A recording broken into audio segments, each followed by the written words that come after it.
You are now tuned in to the Triple Threat Podcast.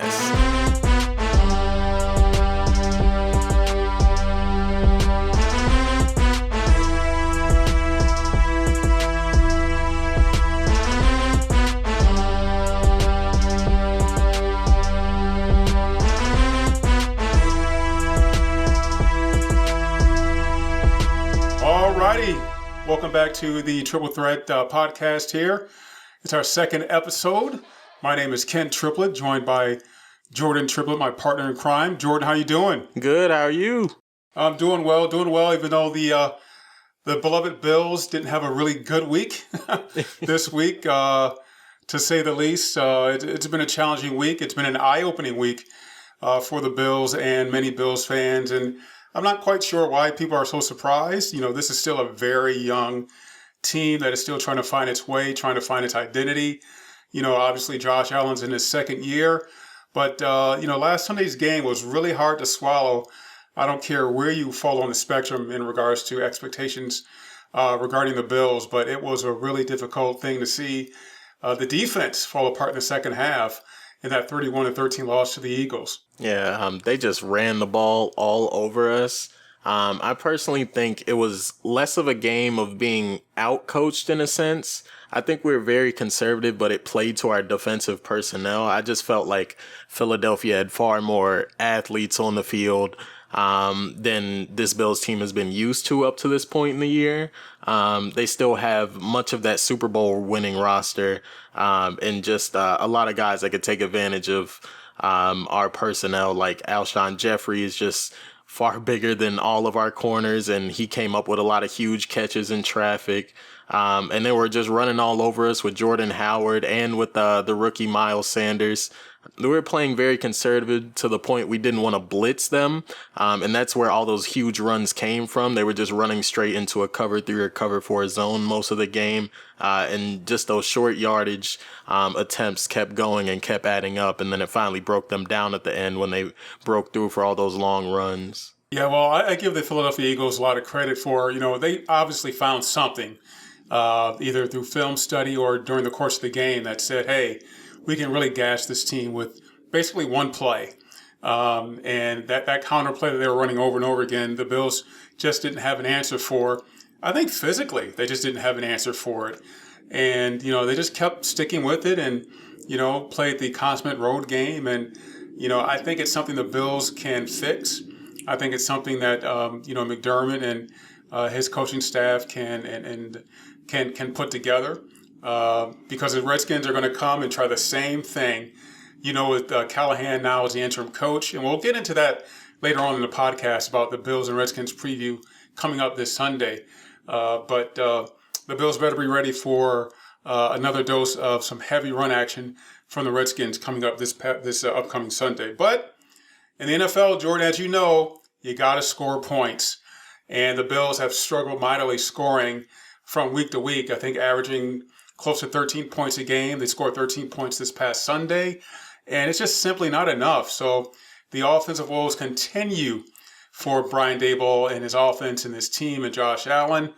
It's just been something that Bills fans have been trying to find out what in the heck is going on with this offense.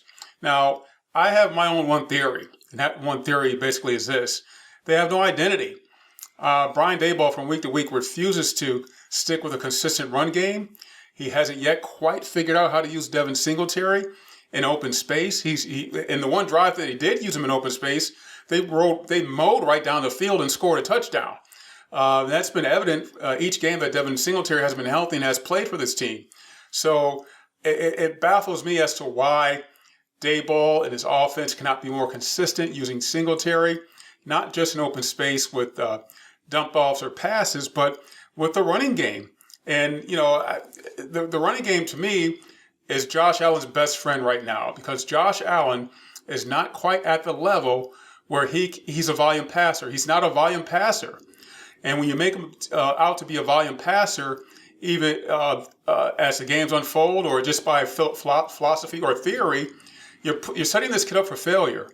And I think that if Daboll does not change his overall philosophy or the way he's looking at how games are unfolding or what he thinks he has in Josh Allen at this point in time, he's sorely mistaken. This kid needs a consistent ground game so that he can use play action, he can use his bootlegs, he can use his footwork, he can use his athleticism to make plays down the field when defenses don't know what you're going to do from down to down. Yeah, he needs to pull up the footage of, ironically enough, Rex Ryan's teams with the Jets.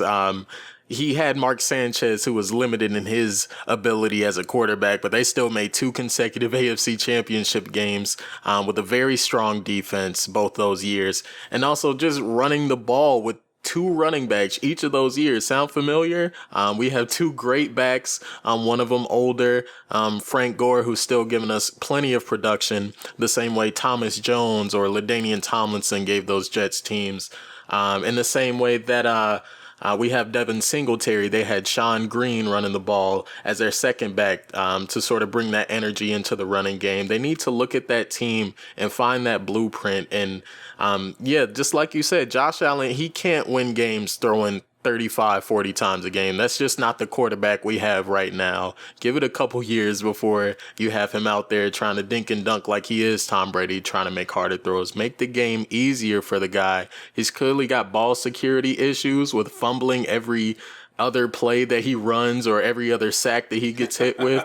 You need to just calm it down and play it safe on offense while taking calculated strikes. Well, you just mentioned Tom Brady earlier, and I remember Tom Brady starting out after Drew Bledsoe got hurt, and Tom Brady was thrown in to the fire, so to speak, for the Patriots, and it was all about the running game because they had the personnel. And, Brady would only throw the ball maybe 20, 22 times a game, sometimes even less than that. Because, it was about the running game. It was about play action. It was about using the tight ends. This Bills team has the personnel to do that. They've got Frank Gore with the in-between tackle running. They've got Devin Singletary, who, with his speed and his athleticism, can turn the corner and get yardage. He's got young tight ends, Dawson Knox, Sweeney, Tyler Croft is now healthy, so that we can see what he can do with the experience. And they've got everything that they have set this team up to do. They just need to do it. And so we're looking for that to happen. Unless that happens, I'm afraid you're going to hear more fired Brian Daboll chants from Twitter, from the fan base, from talk radio.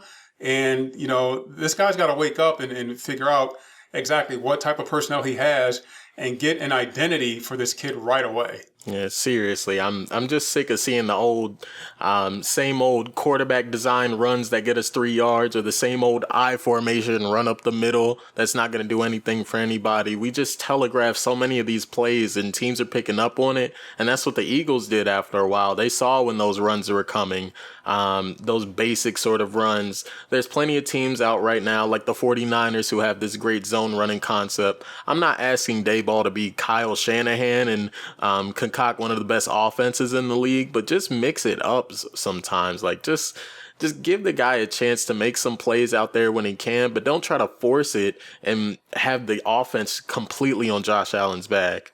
Absolutely. And let's talk a little bit more about Josh Allen and, expectations from week to week regarding this young quarterback. We've kind of talked about where he is right now. We both agree that he is not a volume passer, and that right now it's a recipe for failure if he continues in that trajectory. So let's talk about what he does well now. In your estimation, what are his top 3 building blocks for success that he does really well right now? Well, obviously, Josh Allen's number one trait is his playmaking ability when we just need it the most, like when he runs on that 3rd and 7 that we need, or when he drops in that absolute dime from 15 yards out to a tight end or to John Brown over the middle. Just those clutch plays that just help us continue the drive and keep moving forward. So just his overall playmaking would be number 1. Number 2, he's gotten a lot better in terms of his game management, in the sense that he's not making a bunch of terrible throws every other time. He is reeling it in, as we did suggest last episode. And he's just he's keeping it safe, but at the same time, his fumbles are increasing. So just Right. focus on consistently holding that ball to give our offense a chance to actually put up points and keep our defense off the field. And he's done that with his passing at least. And number three, I would say I mentioned his playmaking earlier, but just his overall running ability. He just has a innate knowledge in knowing when to run in a lot of cases, throwing out all the design runs. But there's plays where we had a broken play that he needed to take off on, or when we do have a 3rd and 3 and he's like, okay, let me fake the handoff to the back and let me pull it back. And just get those yards on my own. I think that's his top 3 traits right now. Yeah, he really does everything that you mentioned pretty well right now, and things that he can build upon. I just, in terms of improvement, I think he can really improve upon, and these are like some of the gaps that need to be filled in. And I'm not quite sure you can coach it. You just either have it or you can develop it. But I really think that Josh Allen, I'm not sure if he sees the entire field, because when he does feel pressure or when he faces pressure, his eyes immediately turn down to the ground and he's like, okay, I'm going to take off and make it happen. Or I'm going to force the ball into this area, or I'm going to do the safe thing and throw it away. On one particular drive, he missed a wide open Tyler Croft down the field when he tried to hit John Brown deep. I don't know if it was a 4th down play or not, but there have been many instances where I question whether or not Josh is really scanning the entire field or even seeing the entire field, because he's so quick to pull the trigger and try to run. I know they're trying to, preach to him or drill into him, the ability to stay safe and to play it safe and to take care of the ball. But at the same time, he also has to stay in that pocket and stand tall and deliver the pass when he's scanning the entire field and take a hit or two, because that's a part of the process as well. And that's one of the gaps that I see that he can really improve upon, is being more of a consistent pocket passer. Yeah, I'm sick of seeing these 15-yard sacks because he just ran backwards and tried to make a play so bad and just made it worse and worse. Sometimes you got to take that sack that's only 4 yards lost so you can just get it right back on the next running play or something. Live to fight another down. Absolutely. Okay. All righty, let's switch gears a bit and, let's talk about, we don't want to be negative Nancy's. We're just trying to analyze and dissect, this Bills team and do it fairly. I think we are fair from week to week in terms of where this team is and what they can improve upon. But 5-2 right now, I'll take it. If you gave it to me at the beginning of the year after 7 games, I would be extremely happy. And I guess from a perspective standpoint, we should be happy. But success breeds the desire for more success. And at 5-2, Bills fans are wanting to see more. And, I think that kind of like begs a question about, Sean McDermott and what type of job he's doing with his young team. There's been maybe a little chatter about McDermott possibly being a candidate for Coach of the Year. What do you think? I think he's definitely up there. It depends on how these last few games shake out, just because the 49ers are even more of a surprise than the Bills because they are undefeated right now, looking as dominant as they are right now.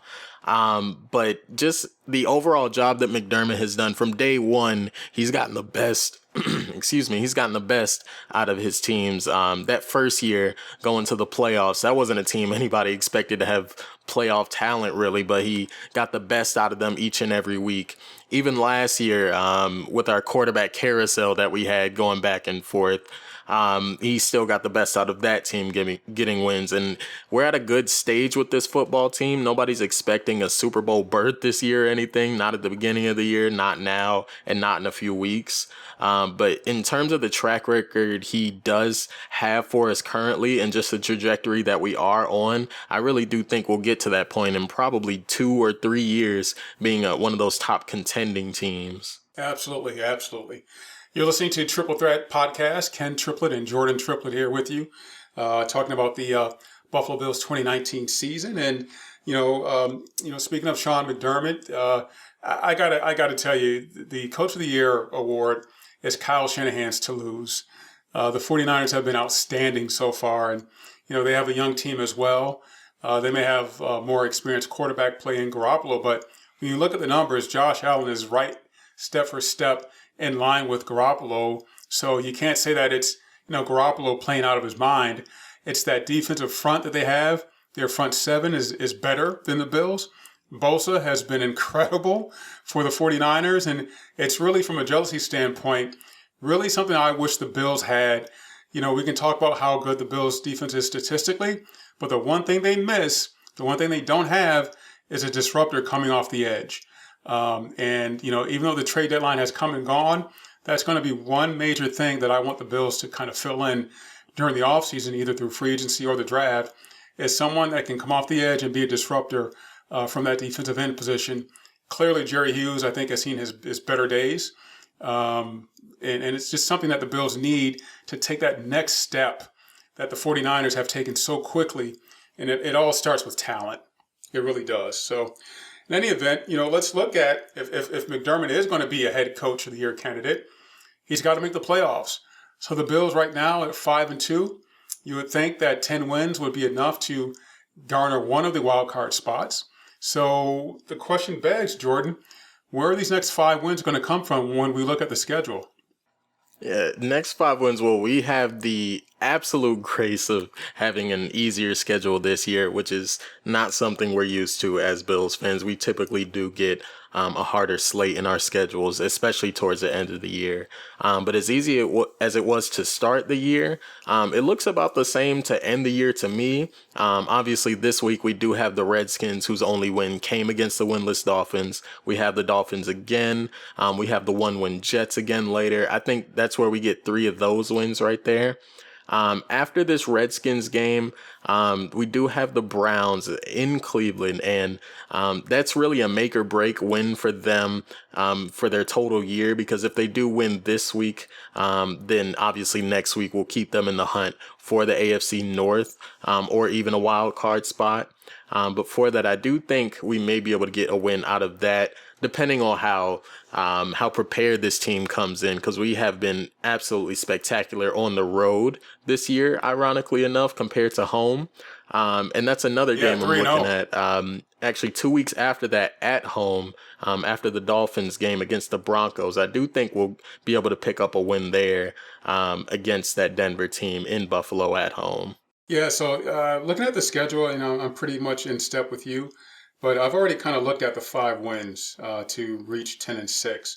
So basically, that means the Bills are going to go 5-4 the rest of the way. It's going to be a roller coaster ride because the schedule does tighten up. The last 5 games are pretty tough games. Well, if you don't count the Jets, but those last 5 games are going to be critical to the Bills. Injuries are going to play a part for themselves and their opponents. But it all starts with this weekend. You've got to win this game. You cannot slip up. This is a must-win game for the Buffalo Bills. It's a team that you should beat. It's a team that if you play well for 60 minutes, you should win by double digits with that home crowd behind you. And again, it's a game that Bills fans are going to look forward to by saying, hey, we want to see you guys pick it up. We want to see you guys be a little bit more dominant than you have been. We want to see some points on that scoreboard, whether it comes from the offense or the defense. So you've got to win this week's game to go to 6-2. So that's win number 6. The Browns game is going to be tough. They're still going to be a desperate team. It is on the road, even though the Bills play well at home. If they steal that game, great. Then you're looking at not only just 10 wins, maybe even 11 wins if they win that Browns game. After that, you've got to beat the Dolphins. I don't care if it's on the road. I don't care how desperate they may be at that point in time. But it's just a simple game. If you are a playoff team, you've got to be bad teams. You just have to. So the Skins will be 6. The Dolphins will be 7. The Broncos, coming to New Era Field, would be 8. 8 wins. I'm not expecting them to beat the Cowboys. You and I will be at that game, by the way, so I'm looking forward to that. Thanksgiving Day game. Yeah, so it's going to be awesome. So I'm really looking forward to that. Being in the stadium in Dallas, I hear great things about it, and just being there for Thanksgiving is just going to be a really good time that you and I are going to share there. But after that, you've got the Ravens at home, and then you're at the Steelers. So I'm going to kind of split those two games because one is at home, one is on the road. My thinking is if you're a playoff team, you have to beat a like-minded playoff team. I think the Ravens are a playoff team. The game is at home. If you're a playoff caliber team, you should win that game. Okay? I don't care if it's a 1-point win, just win that game. If you don't, then you force yourself to have to win another road game. You have to beat the Steelers. So either one of those games will be win number 9. I don't expect them. Sorry, Bills fans. I don't expect them to win in Foxborough. I don't think anyone especially does. If the Patriots. No. I mean, especially if the Patriots are usually playing for home field at that point in time. It seems that every year the schedule maker puts the Patriots at our last game or second to last game for some reason, and the Patriots always need that game. When they don't, then they don't play Brady, and the Bills usually win that game. So we'll have to see what happens. But I'm not expecting to win in Foxborough. So here it is, Bills fans. I'm expecting it to come down to the last game, the home game against the Jets. They'll be 9-6. It's a must-win game. I think the Bills come through. They win that game. They go to 10-6, and they make the playoffs as probably the 6th seed. Really? Because I think someone else. Well, I mean, the tiebreaker will either be face-to-face or head-to-head competition. That's why I think that Ravens game is so important. Or strength of schedule. And when you look at the Bills' strength of schedule, it's not very good. That's not the second tiebreaker, but I think the second tiebreaker is conference record. That may be it as well, but I'm thinking they'll probably be the 6th seed at 10-6 and will not host a wild card game. But the whole point is to make the playoffs, build off of that, have another great offseason, and be ready for Bear to make that next step next season in 2020. So there you have it. There are your 10 wins. Hopefully it does pan out for the Bills, but we'll have to wait and see what happens. But it all starts, Jordan, with this Sunday's game against the Washington Redskins. So let's talk about that. The Bills and Redskins. Let's talk about what the Redskins bring to New Era Field. They have a new interim coach. Well, he's an old retread coach in Bill Callahan, I'm sorry. And, he brings a different identity than Gruden did. So what can Bills fans expect to see this weekend? I'm expecting, honestly, just another game like the Dolphins, but far more low scoring. Just because we do have to get out of this offensive rut. I hope it happens against the Redskins, but I really just don't see it unless there's some major change made to the play calling right now. So I see a more of a 17-13 kind of game. Again, ugly, just like the Dolphins game at the very start. Teetering between both teams having momentum there, and then towards the end the Bills will pull away and come away with that much needed win. Well, hopefully again, the Bills do come away with that win. I'm like many Bills fans, I'm hoping for a little bit more than that. Expecting a team to come out with a different mentality. They're going to be fired up after their performance last week. But it's all about the opponent, and the opponent right now has a new look. And Callahan's offense is drastically different than Gruden's offense. Gruden's offense was obviously much more pass-happy attack, which would fit right into the Bills' hands.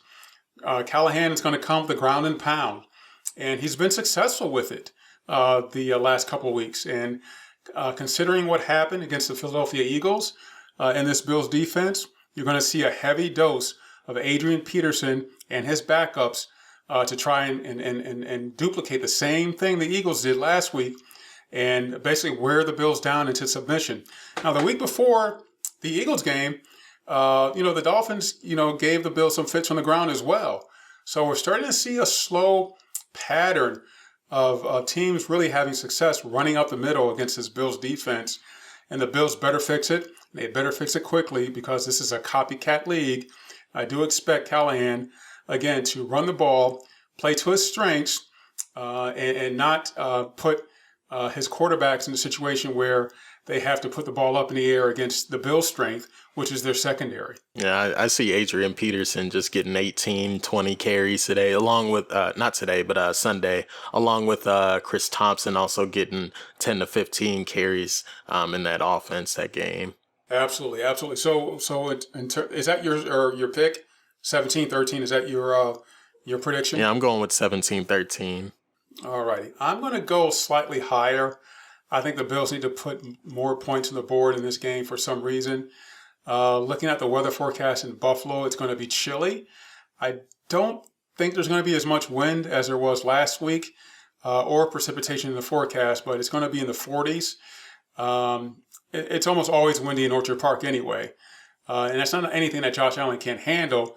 But I think the Bills find a way to get a couple more turnovers from this Redskins offense, one way or the other. So I'm going to go 20, Bills 20, Redskins 16. Interesting. 20-16 Bills over the Redskins, yeah.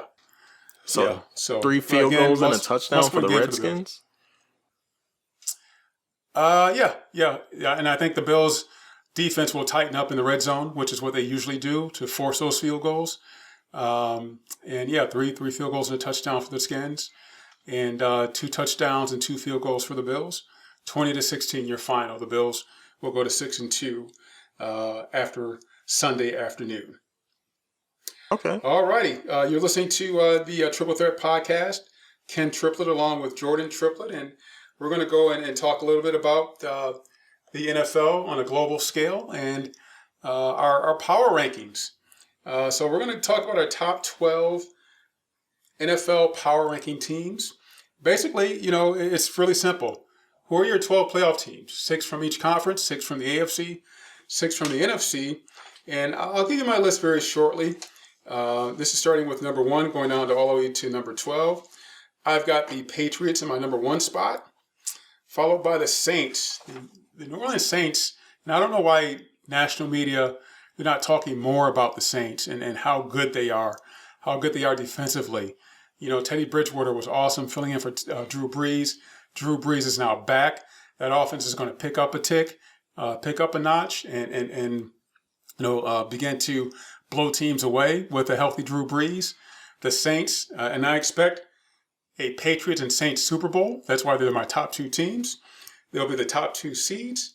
After that, I've got the Packers, the Chiefs, the 49ers at number 5, followed by the Seahawks, Vikings, Cowboys. I've got the Bills at number 9, which is a really good spot for them because many people after last week's performance would probably have them a bit lower. Followed by the Bills, I've got the Texans, the Colts, and the Ravens as of today. Wow. So first of all, let's talk about this blatant disrespect for the 49ers right now, who have the best point differential in the league, I believe, right now.